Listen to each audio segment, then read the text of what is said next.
Sí quisiera en primer lugar agradecer a mis compañeros y compañeras de asociación pues el hecho de que me hayan permitido una vez más presentar y moderar este debate en el que venimos a tratar el tema de la Unión Europea.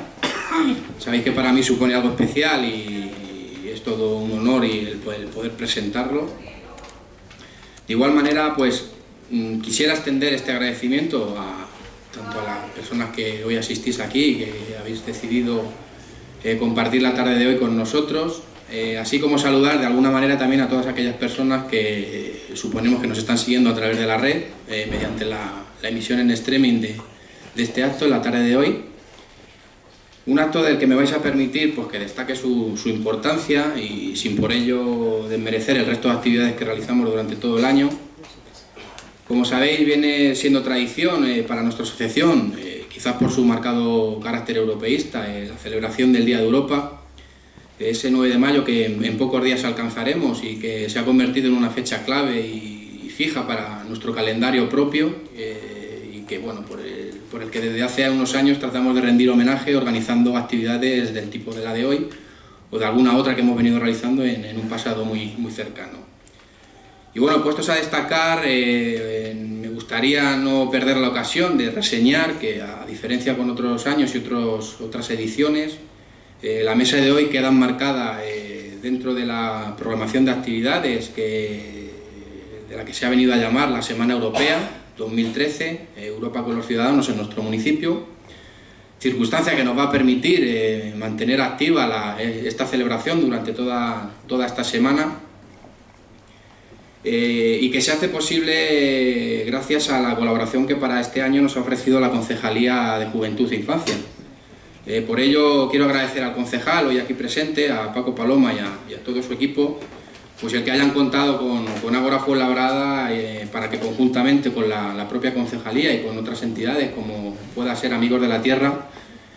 organizáramos este proyecto de actividades, ¿no? Y bueno, por ir cerrando un poco el capítulo de agradecimientos, y no por tratarse del último significa que para mí sea el menos importante, quiero pues expresar nuestra gratitud a nuestro invitado y ponente, José Fernández Albertos, quien muy amablemente desde un principio ha aceptado y ha cedido a aceptar nuestra invitación y a compartir su tiempo y sus conocimientos con todos nosotros en la tarde de hoy, y que bueno, pues ahora en breve pasaré a presentaros con más detalle. No sin antes, para tratar un poco de centrar el asunto por el que hoy nos reunimos, pues me gustaría lanzar una pregunta al aire, ¿no? Y es la siguiente: ¿existe alternativa a la Unión Europea austera? Coincidiendo, como sabéis, con el título de esta mesa, pues será el tema principal sobre el que va a pivotar los temas que se vayan a tratar y se vayan a poner encima de la mesa en la tarde de hoy, tanto por parte de nuestro ponente como así luego en el turno de palabra que abramos por parte del público asistente. Y bueno, creo que sobra a estas alturas contar la difícil situación económica, política y social que venimos padeciendo desde hace unos años en nuestro país y a nivel, lógicamente, en el ámbito europeo. Al igual que está además el que diga, pues un poco en base a los datos macroeconómicos con el que cerrábamos el ejercicio 2011 y con el que iniciábamos el presente año 2013, pues que no hay motivos, no existen motivos para pensar que lo peor ya ha pasado y que se puede hacer un llamamiento alegremente al optimismo, a pesar de que bueno, pues hay muchos otros que se empeñan en hacerlo, ¿no? Más bien al contrario, y un poco desde la posición de Ágora, consideramos que la situación es más que preocupante y que no puede verse retrasado por más tiempo un giro en las políticas económicas que desde Europa se están concertando, ¿no? Unas políticas de austeridad que dirigen nuestro futuro, el futuro de la ciudadanía, y que lo está dirigiendo por una cuerda floja en la que más abajo no contamos con red. La red de la protección social, que bueno, pues en la actualidad está siendo cada vez más desgastada, por no decir casi prácticamente eliminada, ¿no? Unas políticas que, aparte de ahogar y ahondar más la economía en su patología, pues son políticas que están disminuyendo enormemente la demanda interna nacional de muchos Estados miembros, así como son políticas que están, como estamos comprobando, destruyendo empleo y puestos de trabajo a una velocidad y a unos niveles que jamás habíamos imaginado. Unas políticas que están moldeando una sociedad cada vez más desigual y más injusta, y bueno, pues unas políticas que están barriendo y borrando el estado de bienestar y las políticas sociales de nuestro presente y próximo futuro, ¿no? Pero lo más grave y preocupante, y si cabe, es que se está cocinando todo en un entorno cada vez más deficitario, democráticamente hablando, ¿no? Yo creo que todos estamos siendo testigos del riesgo que nuestro sistema democrático está corriendo en la actualidad, máxime cuando comprobamos cómo se acentúa cada vez más el desencanto por la política que se está experimentando en cierto sector de la ciudadanía, así como se va viendo esa tendencia creciente, ¿no?, de esa insatisfacción provocada por el mal funcionamiento de los órganos representativos de la Unión Europea, y una prueba más de ello radica en el creciente apoyo que, pues, a modo de ejemplo, en Grecia y otros Estados miembros de Centro Europa, pues están recogiendo los partidos de ideología de extrema derecha, ¿no?, cosa que para mí es preocupante. Por tanto, vamos a ver si en la tarde de hoy somos capaces entre todos y todas de poder sacar algo en claro y sacar propuestas alternativas a esta situación y a la política de la austeridad. Y aunque somos conscientes de que, por supuesto, no vamos a salir de aquí solucionando el problema, sí al menos estaremos de acuerdo en que saldremos con un estado de opinión fundado que, bueno, pues aconsejo a transmitir y a comunicar a toda aquella gente de nuestro entorno, con la simple idea de poder, pues, de alguna manera despertar esa responsabilidad ciudadana que todo el mundo creo que debiéramos ejercer, y más en estas situaciones en las que nos encontramos, y más que nada por no vernos sorprendidos por lo que Josep Ramoneda viene a denominar como el totalitarismo de la indiferencia, ¿no? Por tanto, y sin más retraso, paso a presentaros, como os prometía, a nuestro ponente y hoy invitado, y bueno, a cederle la palabra. Como ya os avanzaba, nos acompaña José Fernández Alberto, politólogo y doctor en Ciencias Políticas por la Universidad de Harvard. Es investigador actualmente en el Instituto de Políticas y Bienes Públicas del Consejo Superior de Investigaciones Científicas. José cuenta, bueno, mejor llamado Pepe, me ha pedido que le llamáramos Pepe. Él resulta que quiere sentirse en una situación, en un entorno un poco más familiar, por eso me permito el lujo de poder tutearle. Cuenta con un extenso currículum que no me atrevo a resumir y mucho menos a recortar. Yo ya en la fase en la que nos presentábamos ya se lo decía, que para mí es difícil el poder destacar un punto u otro de su currículum, ¿no? Pero bueno, sí que para mí considero que cuenta con una sólida formación académica, unida a su larga experiencia docente y de investigación en distintas universidades, pudiendo destacar la Universidad Mayor de San Andrés de La Paz, en Bolivia, y la Universidad de Harvard, entre otras. Ha participado en numerosas conferencias y seminarios relacionados todos con el tema de la democracia, la igualdad y todo enfocado un poco al ámbito europeo. Y es autor de numerosísimas publicaciones, ¿no?, entre las cuales pues me gustaría destacar, si él me lo permite, pues una de sus últimas, que tengo aquí en mi mano, un libro llamado Democracia Intervenida, y cuya lectura pues os aconsejo a realizar, y con la que podréis comprobar un poco lo que se viene a contar hoy, que tiene mucha relación, ¿no?, con lo que él en este libro nos cuenta y seguramente con lo que hoy nos venga a exponer hoy aquí en la mesa, ¿no? Simplemente un detalle más sobre él. Desde el año pasado colabora en el blog Piedras de Papel del diario.es, con lo cual todo el que pueda estar interesado pues puede seguirle a través de internet, a través de los artículos que él pueda ir colgando, aparte de sus compañeros que conforman el equipo que trabajan para este blog. Y simplemente pues yo ya me callo, yo creo que he hablado ya suficiente, yo creo que al que importa escuchar es a él, y bueno, pues José, tienes la palabra. Cuando quieras.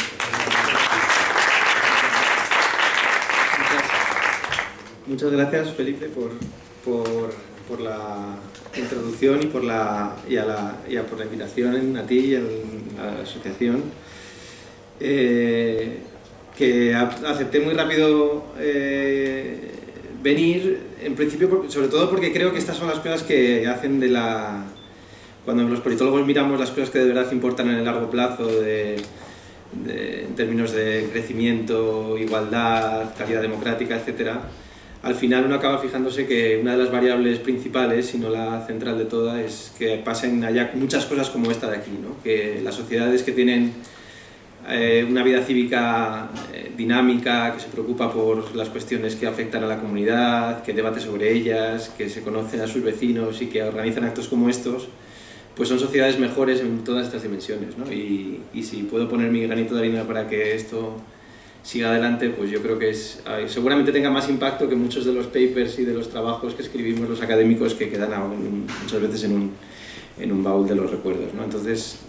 quiero felicitaros por el trabajo que hacéis y agradeceros la invitación. Sobre lo que voy a hablar, intentaré hablar sobre en torno a 20-25 minutos, porque yo creo que sacaré muchos temas muy polémicos, creo que son polémicos y creo que algunos de vosotros a lo mejor no estaréis de acuerdo con lo que yo voy a decir, entonces yo creo que es más interesante a lo mejor dejar mucho tiempo para el debate, para la discusión, y por eso intentaré ser breve, aunque siempre me enrollo más de lo que prometo, en la exposición de lo que voy a hacer aquí hoy. Y lo que voy a hacer aquí hoy es hablaros de tres Europas posibles, ¿no? Que en cierto sentido guardan relación con la evolución histórica que ha sufrido el continente desde el final de la Segunda Guerra Mundial, y que también en cierto sentido guardan relación con el modelo de Europa y de democracia al que deberíamos querer aspirar en el continente. Primero hablaré de una Europa limitada, que es un poco el reduccionismo que uso para hablar de cómo era la Europa antes del euro, con sus cosas muy buenas, que yo creo que es bueno celebrar, y es bueno que por eso seáis insistentes en hacer estos actos del Día de Europa y recordarnos las cosas buenas que Europa nos ha traído. Y también con sus cosas un poco menos buenas, pero que a lo mejor al intentar corregirlas, esta es un poco mi propuesta de hoy, igual se nos fue la mano. Después hablaré de una Europa tecnocrática, que es un poco la Europa, reduciendo también la Europa que inauguramos con la adopción del euro, y la Europa en la que estamos ahora inmersos, y señalaré los problemas, yo creo que por todos reconocidos que tiene, pero señalaré no solo desde el punto de vista de la teoría democrática por qué esta Europa no es aceptable, sino desde el punto de vista de la viabilidad como propuesta política en el medio y en el largo plazo. Y después haré muy breve recorrido sobre cuáles son los problemas a los que nos enfrentamos para proponer una Europa a la que todos en principio, desde un punto de vista abstracto, nos gustaría aspirar, que es una Europa democrática, donde las decisiones que se toman desde Bruselas respondan a los intereses de los ciudadanos, donde los ciudadanos tengan capacidad de influir en qué políticas se adoptan y castigar a los políticos que hacen cosas que no nos gustan y premiar a los que hacen cosas que nos gustan. Y seré un poco escéptico sobre la viabilidad de esta Europa y sobre cuáles son las razones que me llevan a ser escéptico en este sentido. Y concluiré con unas reflexiones finales más con el propósito de animar la discusión que con proponer una receta cerrada y a la solución de los problemas de Europa, que yo creo que nadie tiene en este momento, ¿no? Entonces, por empezar con esta idea de la Europa limitada, ¿qué era la Europa limitada? Era una Europa, fundamentalmente es la Europa de los años de la prosperidad, una Europa que forzó la apertura de los mercados nacionales de los países miembros, que implementó políticas de cohesión y de creación de infraestructuras que beneficiaron a los países que tenían determinados déficits para competir en estos mercados internos, que sirvieron para integrar a los ciudadanos con algunas políticas a lo mejor sectoriales que en el momento parecían muy tontas y muy irrelevantes, como los programas Erasmus, como la eliminación de los controles de pasaportes en las fronteras, pero que en el medio y largo plazo calaron en el imaginario colectivo europeo, por usar esta palabra. Y que también nos acostumbraron, y esto es algo que yo creo que se valora suficientemente poco, a una forma de hacer política en la que los gobiernos europeos tenían que ponerse permanentemente de acuerdo y ir a Bruselas a negociar las políticas sobre agrarias, y la política pesquera, y la política de infraestructuras, y las políticas de fondos de cohesión, y hablar sobre cómo los programas de desempleo funcionan en Alemania para intentarlos implementar en Italia. Este tipo de cosas se hicieron, digamos, rutina. Y esto es algo que perderlo sería algo muy grave. Cuando a veces escuchamos propuestas un poco euroescépticas de más, incluso la mía misma que os lanzaré al final puede sonar un poco así, hay que parar siempre un poco el freno y ser un poco conscientes de la importancia de todas estas cosas. El hecho de que ahora tengamos que ponernos de acuerdo y que estemos permanentemente aprendiendo de lo que han hecho los suecos, de lo que hacen los belgas, de de lo que hacen los italianos y que exportemos nuestras políticas y que las personas, los funcionarios españoles vayan a Bruselas y se conozcan entre ellos y que las implementaciones de las políticas se hagan de forma colectiva. Estas cosas son importantes y en la historia de Europa nunca lo hemos tenido, y cuando no lo hemos tenido las cosas nos han ido mal en el continente, porque es un continente complicado. Y yo creo que es algo que deberíamos valorar y que nunca está mal, nunca está de más recordar. Pero era en Europa, decíamos, en los años cuando nosotros estudiábamos, aquí tengo algunos compañeros de carrera, cuando estudiábamos la Europa pre-euro, había esta permanente discusión sobre el déficit democrático. Teníamos y había esta célebre frase de que si la Unión Europea intentara pedir el acceso a la propia Unión Europea, ese acceso sería denegado porque no sería considerado como un Estado democrático, ¿no? Porque la forma de tomar las decisiones no era una forma democrática. Los consejos de ministros se reunían de forma opaca, los ministros que no eran responsables ante ningún parlamento eran los que dictaban la legislación, había una comisión dictada a dedo por estos ministros y había un parlamento que tenía una cierta capacidad de decisión, pero solo en unas áreas y no en otras. Entonces, era una Europa que no cumplía los estándares de una democracia normal, en el sentido de que los ciudadanos castigaban a los políticos que hacían cosas que no les gustaban y premiaban a los que hacían cosas que sí les gustaban. Pero era una Europa donde la defensa del argumento de la Europa que teníamos entonces es que este déficit democrático era tolerable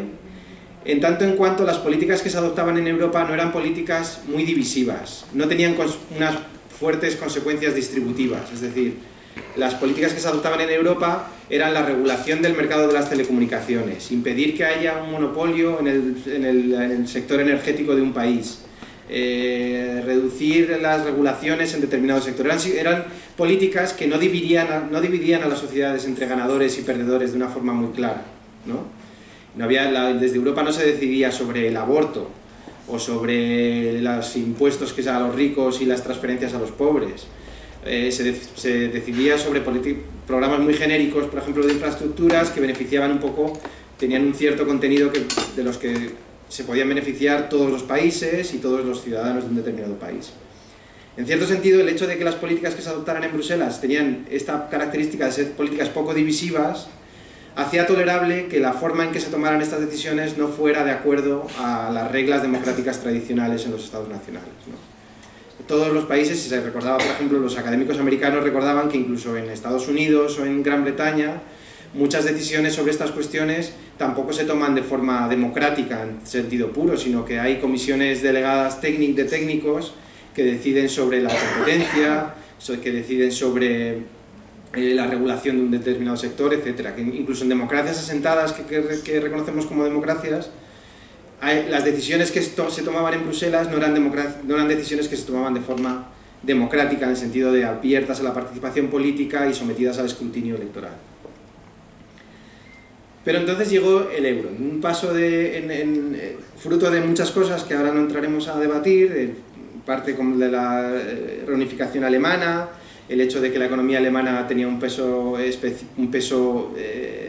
mayor que el resto de economías europeas, y esto introducía determinadas disfuncionalidades en las políticas monetarias de los países vecinos, etc.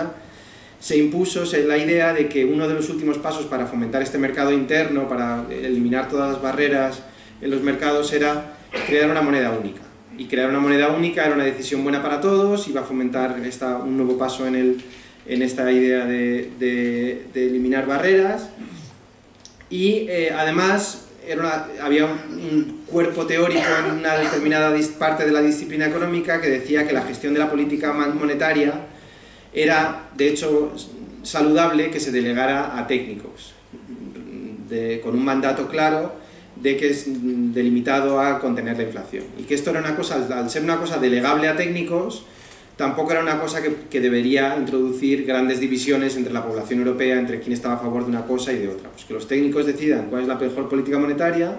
elijamos a los economistas más listos del continente para formar parte del Consejo del Banco Central Europeo y sigamos como el orden de las cosas como hasta entonces, ¿no? Que tenemos un cierto déficit democrático, pero dado que las cosas que se deciden en Bruselas y ahora en Frankfurt pues son técnicas, pues no pasa nada, que la democracia se ocupe de otras cosas. El problema es que el euro, como veremos, resultó ser una cosa que sí tenía consecuencias distributivas mucho más graves de las que los creadores del euro imaginaron, o de los que diseñaron. Y esto es una crítica que hay que reconocer a los euroescépticos del momento, que siempre advirtieron de que la política monetaria era una política divisiva, que una política de unos tipos de interés alto beneficiaban a unos grupos y unos tipos de intereses bajos beneficiaban a otros grupos, y que la decisión sobre cuáles eran los tipos de interés óptimos, pues de dejada a técnicos, implicaba una pérdida de autonomía democrática por parte de los ciudadanos, ¿no? Una política económica que afecta a todas y a todos, los ciudadanos son extirpados de su capacidad de influir en ella. Entonces esto,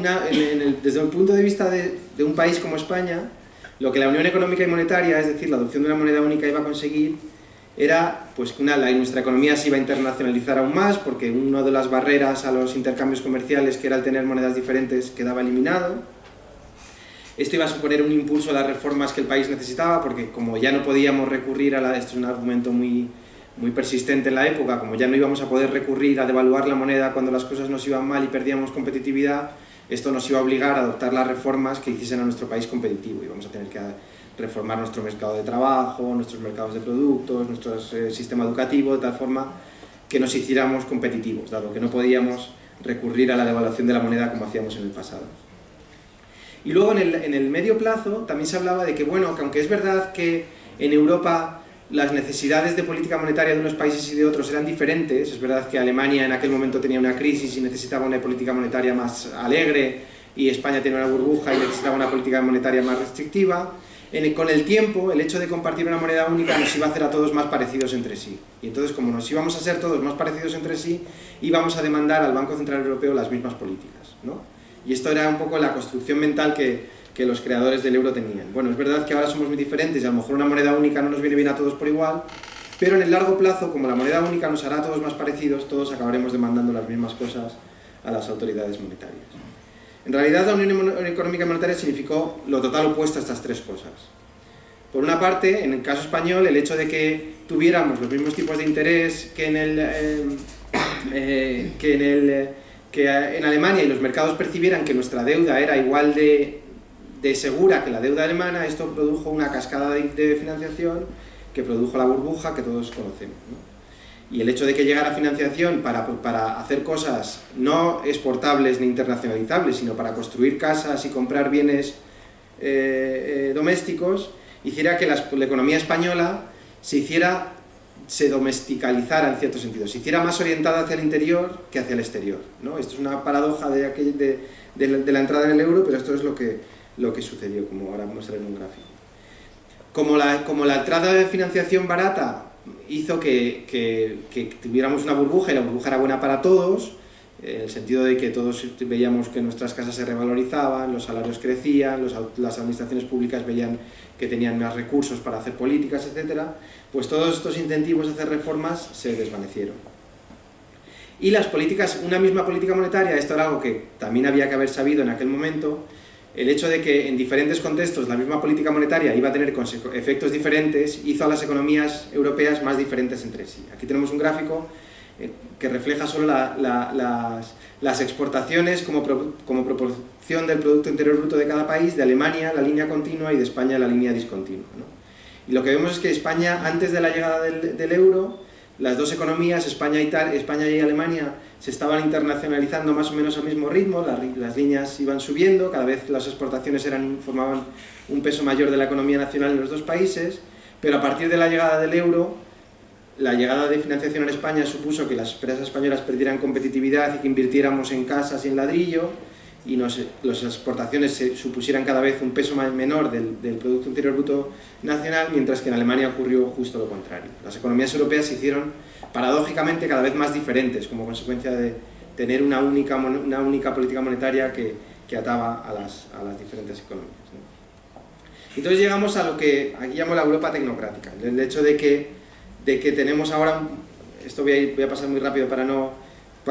aburrirnos, pero el problema que tenemos ahora es, una vez que absorbimos toda esa financiación, hicimos a nuestra industria menos competitiva, tenemos este problema de cómo ganamos competitividad otra vez, que es y cómo resolvemos el déficit fiscal en el que caímos una vez que la burbuja pinchó. Las administraciones públicas se quedan sin recursos, no es porque gastaran de más, sino porque la burbuja supone una caída en sus ingresos, y tenemos que recuperar la competitividad para volver a exportar, para volver a ser competitivos en los mercados internacionales. Y esto, la literatura de uniones monetarias nos dice que en el 99,99% de los casos la única forma de resolver este problema es devaluando la moneda. Y nosotros no tenemos esta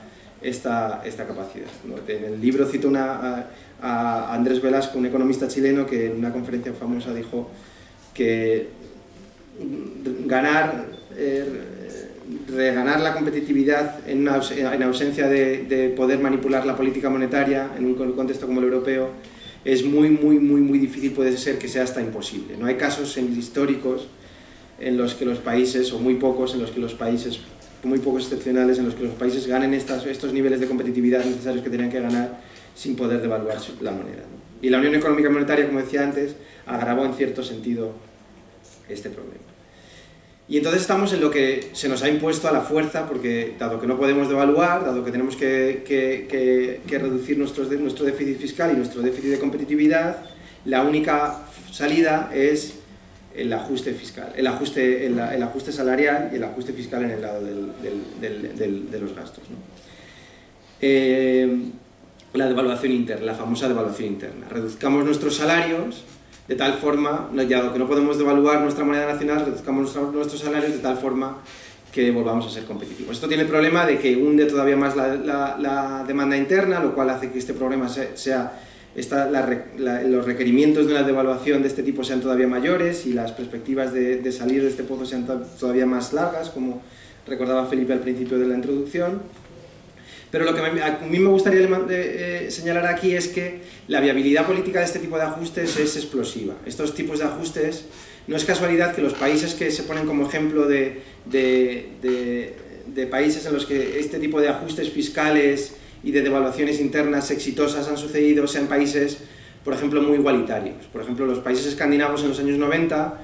es cierto que sufrieron una pérdida de competitividad brusca, como causa de la crisis europea del momento, tuvieron que devaluar sus monedas y los programas de ajuste que adoptaron fueron exitosos en ciertos sentidos porque eran sociedades relativamente igualitarias donde repartir los costes del ajuste de una forma tolerable para todos era relativamente posible, ¿no? Pero una sociedad muy desigualitaria, decidir cómo repartimos los costes del ajuste de una forma que sea aceptable para todos es mucho más difícil, ¿no? Y en el libro pongo este ejemplo muy tonto de en una comunidad de vecinos en los que todos tienen las mismas casas, sus casas son del mismo tamaño, decidir cuánto contribuimos a la comunidad de vecinos para limpiar la escalera es relativamente sencillo, ¿no? Decidir cuánto tiene que poner cada uno. Pero en una comunidad de vecinos donde unos tienen unos chalés adosados, otros chalés semiadosados, unos tienen pisos pequeños, unos pisos grandes, unos pisos con muchas vistas, otros con vistas, decidir cuánto tiene que poner cada uno para pagar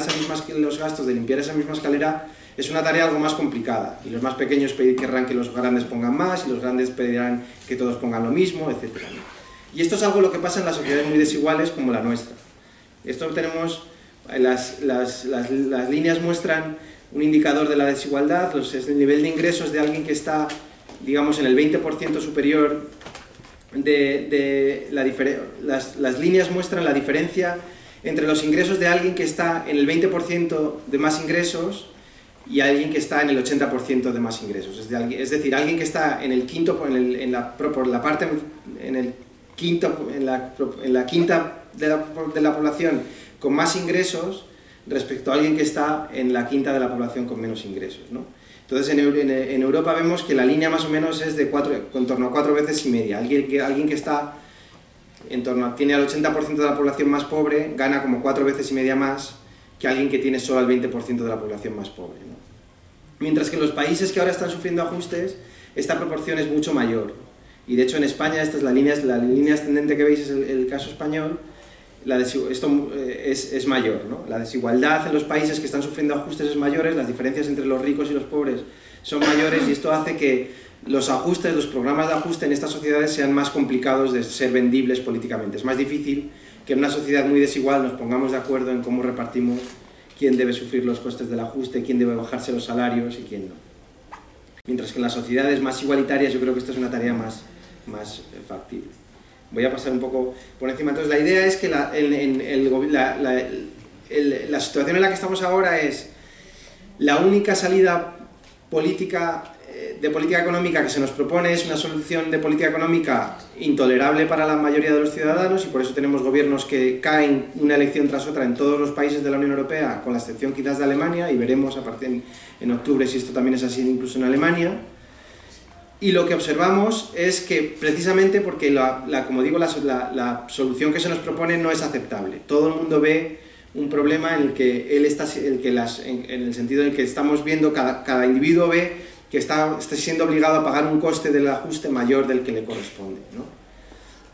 Entonces la única forma de llevar esto a cabo es aislando a los decisores políticos de las presiones ciudadanas, imponiendo un Monti de turno, imponiendo gobiernos de coalición entre los grandes partidos de tal forma que aguanten hasta las siguientes durante 4 años, o imponiendo gobiernos que duran lo que dura una legislatura, pero hasta que su electorado descubra que hace políticas que no les gustan y pueda poner a un gobierno siguiente, ¿no? Pero esto yo creo que en el medio y largo plazo esto es estamos viendo cada vez que esto es menos sostenible. Yo creo que en Europa se están dando cuenta de que esto no es sostenible, de que no es sostenible confiar en que Grecia pueda estar viviendo durante 15-20 años con gobiernos repudiados por sus poblaciones, sin que pasen cosas tan desagradables como el nacimiento de partidos nazis, como que haya que hacer cosas extraordinarias en las elecciones para que los partidos que proponen políticas compatibles con los deseos de la Troika ganen las elecciones, etc., ¿no? Entonces esto yo creo que en el medio y largo plazo no es sostenible. Entonces, no siendo sostenible, ¿qué alternativas nos quedan, ¿no? Entonces una posibilidad es una forma de, digamos, recapturar la capacidad de los ciudadanos de influir en las decisiones políticas que los afectan, es la propuesta que siempre está sobre la mesa de volver a hacer a Europa más democrática, de dar un nuevo impulso al proceso de integración, de tal forma que las decisiones que ahora se toman en comités y en reuniones de los consejos europeos a las 3 de la mañana de forma oscura y efímera y que nadie entiende, pues se tomen de acuerdo a reglas democráticas preestablecidas que todo el mundo pueda entender y que pueda sancionar y premiar a los gobiernos que las imponen. En cierto sentido, o sea, la idea es en qué medida es viable una Europa federal donde las políticas se decidan democráticamente entre todos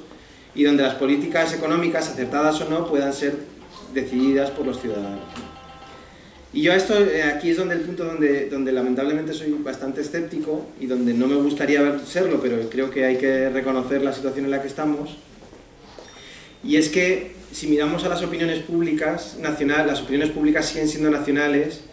y siguen percibiendo como hostil a decisiones de políticas tomadas por mayorías de ciudadanos, aquí los llamo de forma un poco polémica, extranjeros. Es decir, si una mayoría de europeos mañana instauramos una nueva democracia europea y los 100 millones de alemanes,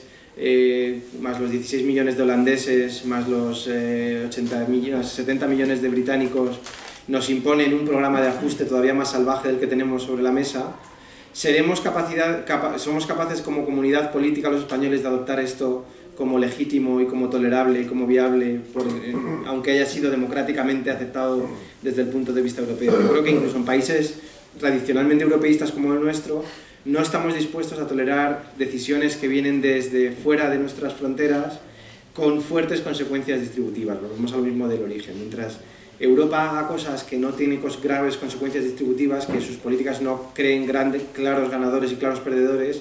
vamos a tolerar que Europa haga cosas, pero si Europa hace cosas que crean claros ganadores y claros perdedores a nivel nacional, esto nos va a costar mucho más tolerarlo. Yo creo que no hay el sustrato a nivel doméstico, a nivel nacional, de tolerar estas políticas, ¿no? A esto se le agrava el hecho de que la Unión Europea, si miramos los datos, ha perdido el capital político que tenía y del que disfrutó por los buenos años de bonanza y por las buenas cosas con las que muchos la asociamos durante el periodo de crisis. Y la Unión Europea, bien porque los gobiernos nacionales han culpado a Europa de sus problemas, o bien porque la Unión Europea ha sido de hecho parte culpable de las políticas de ajuste que son tan impopulares, el hecho es que la Unión Europea hoy es percibida como algo antipático por la mayor parte de los europeos, ¿no? Ahora podemos traer algunos datos que reflejan esto. Y luego, como decía antes, la Unión Económica y Monetaria, la adopción del euro, ha significado que la discusión sobre qué políticas económicas necesita Europa se ha nacionalizado mucho más que antes. Yo recuerdo los debates sobre qué política económica necesita Europa en los años 90 o hace una década, pues dividían un poco a la izquierda y a la derecha, hacia los que querían políticas más inclusivas, de un mayor peso del Estado para corregir las desigualdades, por un lado, hacia los que daban más importancia a la eliminación de las barreras en el mercado interior y a la creación de más mercados y al fomento de la competencia, ¿no? Si hoy nos fijamos en qué debates económicos se tienen en Europa, no es tanto entre la izquierda o la derecha, sino entre los alemanes y el resto, por ponerlo de forma muy cruda, ¿no? O los alemanes, el norte y el sur, ¿no? Y da un poco igual si los alemanes son el Partido Socialdemócrata o el Partido Cristiano-Demócrata, o si en el sur gobierna los conservadores en Portugal, o los socialistas, los conservadores de Passos Coelho, o los socialistas anteriores, ¿no? Y esto es un efecto de que las políticas que se deciden en Europa tienen consecuencias ya no tanto entre ricos y pobres, sino entre países ganadores y países perdedores, ¿no? Y esto es un drama, una consecuencia muy desagradable del euro, que no la tuvimos suficientemente en cuenta a la hora de adoptarlo, ¿no? El hecho de que el adoptar una moneda única implicaba que las discusiones que íbamos a tener sobre política económica iban a estar mucho más orientadas por las fronteras de lo que fueron en el pasado. Y después, si queremos una Europa, digamos, democrática, lo que necesitamos es tener mecanismos de control democrático y de rendición de cuentas, pues como tenemos en las democracias municipales, autonómicas o nacionales, es decir, elecciones donde se presentan los decisores políticos a los que podemos premiar o castigar en función de cómo han hecho las cosas. Y esto está muy lejos de suceder en el caso europeo, ¿no? Si uno mira cuáles son los determinantes del voto en las elecciones al Parlamento Europeo, tienen que ver con las dinámicas políticas nacionales, con castigar al político nacional o al primer ministro porque te cae mal, o premiarlo porque unas circunstancias coyunturales hacen que el partido sea muy popular, y nada que ver con las políticas europeas. Vamos a ver en las próximas elecciones el año que viene, a lo mejor las cosas han cambiado, y hay reformas. Esta es una de las cosas que yo creo que cada vez van ganando más peso, y es de las reformas más viables en este sentido que se pueden adoptar, la idea de que los grandes partidos europeos propongan candidatos a presidente de la Comisión en las elecciones al Parlamento Europeo. Es decir, que no votemos a una lista del Partido Socialista, del Partido Popular o de Izquierda Unida en las listas al Parlamento Europeo, sino que votemos a una candidatura de un candidato del Partido de los Socialistas Europeos a presidir la Comisión o del Partido Popular, ¿no? Y esto sería un paso pequeño en esta dirección de que la democracia europea sea una democracia, digamos, equiparable a las democracias que conocemos a nivel nacional. Aquí os voy a mostrar unos datos un poco preocupantes sobre esto que os decía de la confianza en Europa. Esto es la proporción de la diferencia entre los que confían en Europa y los que desconfían en Europa, cómo ha cambiado desde el año 2011 respecto del año 2009. Tenemos que en los países, la zona gris de la izquierda, todos los países que forman parte de la eurozona, con la excepción de Finlandia, han visto cómo sus poblaciones en el periodo de existencia del euro, han desconfiado cada vez más de Europa. Y España solo es superada por Grecia en los países donde más se ha deteriorado esta confianza difusa hacia la Unión Europea. O sea, en España hay un 50%, la diferencia entre los que confían menos los que desconfían ha empeorado en 50 puntos en estos 10 años, ¿no? Y paradójicamente, solo en los 3 países que en aquel momento se decidieron quedarse fuera del euro, es donde la confianza en la Unión Europea ha aumentado, ¿no? El euro, que tenía la promesa implícita de que esto nos iba a hacer más pensar como europeos, iba a fomentar la identidad europea, etc., pues parece que ha tenido justo la consecuencia contraria. Entre los países que decidimos apostar por el euro, ha hecho a nuestras ciudadanías más escépticas del proyecto europeo, y paradójicamente los países que se quedaron fuera son los que con el tiempo ven mejor la Unión Europea. Si vemos, estos son resultados de una investigación muy reciente con Alexander Kuo, un investigador, en la que preguntamos a la gente percepciones sobre la crisis, cómo les ha afectado la crisis y sus percepciones sobre diferentes políticas, y aquí os voy a mostrar algunos datos sobre sobre el europeísmo de la gente en función de cómo ha sido afectada por la crisis, y los datos que tenemos son bastante preocupantes. Por ejemplo, las barras azules muestran qué proporción de gente está dispuesta a que la Unión Europea avance hacia una mayor asunción de poderes, y las barras rojas las que muestran que no quieren que la Unión Europea tenga más poderes. Ya es preocupante que las barras rojas para todos los grupos de población sean mayores que las barras azules, es decir, no hay un apoyo mayoritario a que la Unión Europea asuma más poderes políticos, pero más preocupante es que digamos, euroescepticismo es más acusado entre aquellos que se han visto más afectados por la crisis. Aquí las diferentes barras miren entre aquellos que durante los años de crisis tienen más ingresos, esto es una proporción muy pequeña de la población, los que sus ingresos no se han visto afectados, los que han visto caer sus ingresos entre un 0 y un 10%, entre un 10 y un 30, entre un 30 y un 50 y un más de un 50, y lo que vemos es que los que han sufrido una pérdida de ingresos mayor son los que son más euroescépticos ahora, ¿no? Si miramos otra variable, que es cuánto de seguro estás en tu empleo, si muy seguro o nada seguro, incluso desempleado, vemos el mismo patrón. Las personas, esto es una encuesta hecha a 4.000 españoles en verano del año pasado. Los entrevistados que tienen posiciones en el mercado de trabajo más vulnerables, que se perciben más inseguros o que incluso están desempleados, son los que son más euroescépticos dentro del conjunto de la población. Y esto es algo preocupante. En España, por ejemplo, si miramos los datos históricos, España era un país primero donde el nivel de europeísmo era bastante alto comparado con muchos de nuestros vecinos, y además donde el europeísmo estaba, si acaso, relacionado con las clases más bajas, incluso con una idea más, con posiciones ideológicas más a la izquierda, digamos, ¿no? El europeísmo era una cosa de izquierdas y el euroescepticismo era algo de derechas, de personas que percibían el nacionalismo como algo más valioso y de proteger, ¿no? Y esto yo creo que estamos viendo un patrón, y esto no es un patrón solo de España, sino un patrón más general en Europa, ¿no? Las clases populares están viéndose abandonadas por el proceso de integración europea. Esto es un gráfico muy interesante. Como tenemos una muestra muy grande, tenemos un procedimiento algo sofisticado para indagar en qué decila de ingresos estás en cada individuo, es decir, si el individuo está entre el 10% más pobre de la población, entre el 10 y el 20% más pobre, entre el 30 y el 40% más pobre, entre el 40%, etc. Los individuos en el punto 1 son aquellos que están en el 10% más pobre de la población, los individuos en el 10 están en el 10% más rico de la población, y lo que vemos es una relación casi lineal entre ser más rico, entre estar en una decila de ingresos, en un grupo de ingresos más alto, y ser más pro-europeo, ¿no? Y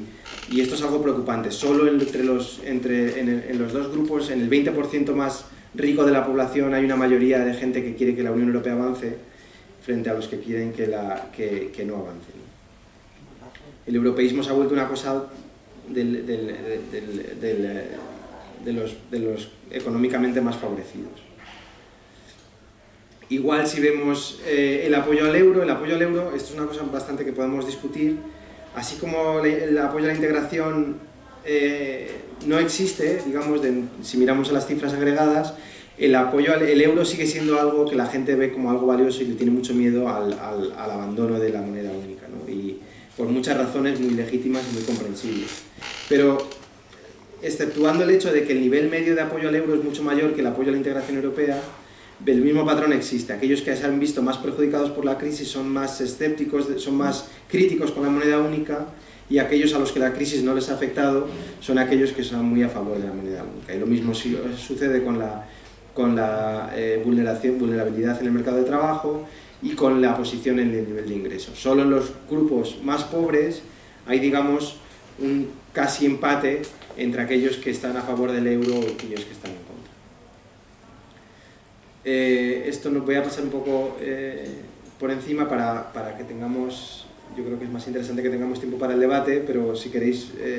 lo único que quería decir es que esto también tiene estos mismos patrones sobre las diferencias entre individuos de niveles de ingresos más altos y más pobres, también tiene un reflejo en las preferencias por el nivel de integración económica, etc. Y no tanto en, por ejemplo, en la asignación de culpas durante la crisis. Por ejemplo, la cosa que vemos es que los individuos que han sufrido más la crisis no son más o menos proclives a culpar al Partido Popular o al Partido PSOE de la crisis. No hay una diferencia, digamos, entre identidades partidistas, entre quienes han sufrido más la crisis y quienes menos, pero sí observamos una clara diferencia en cuánto de proeuropeos son, ¿no? Y esto es algo, yo creo, que preocupante para el proyecto europeo. Entonces, un poco a modo de reflexión final de estas cosas que os he ido contando, pues deciros que las consecuencias asimétricas que está teniendo la crisis en Europa no solo está teniendo como consecuencia el hecho de que unos países, lo que os contaba antes, de que unos países quieran unas políticas económicas y otros países quieran otras, y que nos agrupamos nacionalmente sobre qué políticas queremos que Europa implemente los europeos, y esto es un problema para la gobernanza económica, sino que además dentro de las sociedades nos estamos dividiendo más, ¿no? Y dividiendo más en términos de quienes más ingresos tienen ser los más defensores del statu quo actual, y los que peor lo están pasando, y los de las personas situadas en posiciones económicamente más vulnerables, son crecientemente más euroescépticas y menos proclives a apoyar el proyecto europeo. Y las sociedades que antes tenían un cierto consenso sobre qué tipo de política económica y qué tipo de programa político respecto a la integración europea el país debería seguir, ahora cada vez va a ser más difícil tenerlo. Y que si el argumento es que el argumento que permanentemente escuchamos en la prensa, que la única solución a la encrucijada en la que estamos ahora es más integración, esta integración va a estar peleada, va a ser contestada por muchos de los ciudadanos europeos, y esto va a ser algo que nos va a costar mucho más que vender el mercado único en los años 80, donde había unos partidos políticos muy respaldados por la ciudadanía y una población muy entusiasta del proyecto europeo, que incluso determinadas partes del PAC, digamos, europeo, como la reconversión industrial, como la liberalización de determinados mercados, era capaz de comprarlos porque eran parte de un PAC de modernización, de creación de infraestructuras, de bienestar, de progreso, etc. Ahora va a ser mucho más difícil convencer a nuestras sociedades de que una unión bancaria es lo que necesitamos, ¿no? Y que no tener la capacidad de decidir, por ejemplo, sobre qué tipo de bancos queremos que se rescaten y qué tipo de bancos queremos que no se rescaten, es algo que es bueno para todos, y esto nos va a costar mucho más tolerable. Una cosa también interesante que me gustaría señalar es que, aparte, esta idea de la Europa democrática como solución a la falta de democracia y de rendición de cuentas que tenemos, no está ni siquiera sobre la mesa. La integración que está sobre la mesa es un gobierno de reglas, ¿no? Y esto es lo que hemos venido observando durante estos años de gobierno tecnocrático que he llamado yo, pero que es lo que incluso observamos cuando se nos dice, pues ahora el siguiente paso es la unión bancaria, el siguiente paso es una unión económica, unos presupuestos comunes, etcétera. Cuando uno rasca y ve lo que hay detrás de todo esto, no es una democracia europea donde los ciudadanos eligen qué tipo de política económica quieren, cómo eligen a los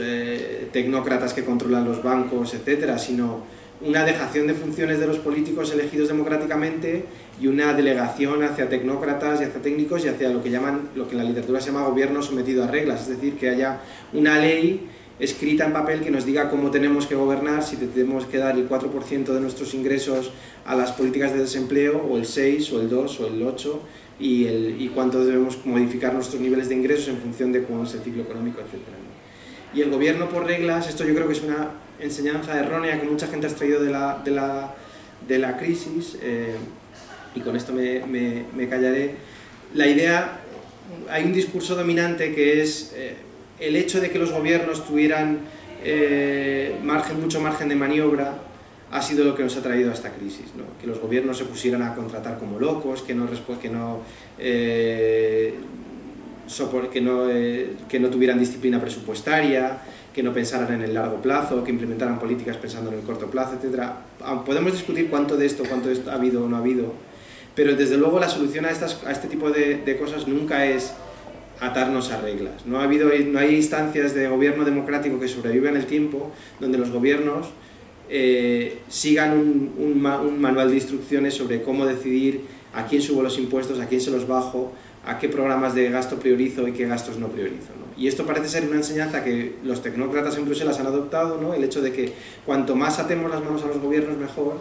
pero no hay experiencias en el mundo democrático conocido donde esto sea una cosa razonable y tolerable por la ciudadanía y sostenible en el medio y largo plazo. Yo creo que una de las cosas que deberíamos ser conscientes es que los gobiernos puedan elegir y puedan decidir unos caminos u otros y puedan ser sancionados y premiados democráticamente por sus electorados es algo sano y saludable, y esto es algo de lo que, para lo cual tenemos mucha evidencia. Impedir que esto suceda, impedir que los ciudadanos sean los mejores evaluadores de lo que hacen sus gobiernos, que es en el fondo el programa político que está sobre la mesa en Bruselas en la actualidad, yo creo que es un error que en algún momento nos tendremos que dar cuenta de ello. Y bueno, la idea es, yo soy bastante escéptico en la sostenibilidad política en el medio y largo plazo de la Europa tecnocrática. Yo creo que, ya no solo por una cuestión de que no nos guste o de que algunos ciudadanos nos sintamos perjudicados y castiguemos a los gobiernos, sino que en el medio y largo plazo los gobiernos no les gusta esta forma de hacer las cosas. La Europa federal, democrática, donde Bruselas responde a las demandas de una ciudadanía europea, tampoco la veo posible, y yo creo que la solución en el medio y largo plazo que veo viable, no sé si deseable, es una cierta renacionalización de ciertas políticas y una vuelta a la Europa limitada que decía al principio, donde en Europa se toman determinadas decisiones que con limitadas consecuencias distributivas, como las regulaciones de mercados, determinados planes de infraestructuras, determinadas formas de hacer las políticas de forma coordinada, pero donde las políticas que de verdad importan a los ciudadanos y donde los ciudadanos quieren tener capacidad de premiar y castigar a sus representantes cuando siguen o se desvían de sus deseos, van a tener que seguir en el ámbito nacional. Y esto, no sé si esto implica una crisis del euro en el medio y largo plazo, pero desde luego yo creo que implica yo creo que en el medio y largo plazo lo que vamos a observar es que los ciudadanos los gobiernos van a querer poder decidir cada vez más sobre las políticas que les condenan a ser castigados permanentemente en las urnas, ¿no? Y esto es algo que durante a lo mejor 1 o 2 legislaturas vamos a poder soportar, pero no mucho más, ¿no? Y ahí lo dejaré y ahora os animo a que hagáis preguntas y comentarios y lo que queráis. Gracias.